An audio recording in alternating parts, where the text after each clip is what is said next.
आपलं नाव मी सांगा. नारायण श्रीरंग विभूते आणि माझे सहकारी मित्र आहेत विलास हरिभाऊ गावंडे. गेल्या 5 वर्षापासून या तहसील कार्यालयामध्ये आम्ही हेलपाटे मारायलो. तहसीलदार साहेब पहिले आले होते काय ते सळवे गेल्याच्या नंतर आले पळसकर. या पळसकर साहेबांना हा एक आदेश केला 85-2चा. या 85-2च्या आदेशानंतर सुद्धा याचे मंडळाधिकारी याचे तलाठी नोंद घेत नाहीत आणि नोंद का घेत नाही याचं पत्र सुद्धा देत नाहीत. याच्या तलाठ्यानं याच्या मंडळ अधिकाऱ्यांना 100 रुपयाच्या बाँडवर अशा कितीतरी मालमत्तेचा फेरफार केलेला आहे. मग तहसीलदाराचा आदेश असताना वर्षभर एक वर्षपर्यंत हे फेरफार का केला नाही या प्रश्नाचं उत्तर घेण्यासाठी आम्ही अनेक दिवसापासून या तहसीलचे हेलपाटे घेतो. तरी तहसीलदाराला काहीही देणं घेणं नाही, हसतात आणि जातात.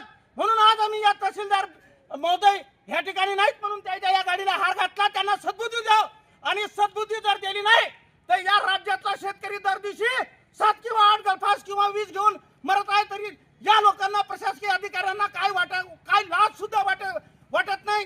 दुसरी अत्यंत भयावह गोष्ट ही आहे की वाशिमच्या अगदी 5 किलोमीटर वरती यांची इकलास जमीन आहे. त्या इकलास जमिनीमध्ये दररोज 10 संध्याकाळी टिप्पर चालतात. 9 ते सकाळी 3 पर्यंत लाखो ब्रास मुरमाच्या या ठिकाणाहून रोज 50,000च्या चोरी होतात.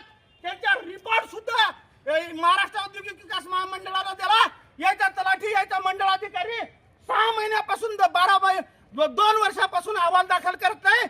म्हणजेच यांची मुरुम माफिया संघ आणि सर्वात शेतकरी बांधवांची लूट करण्यासाठी संघटित याचे गुन्हेगारी चालू आहे.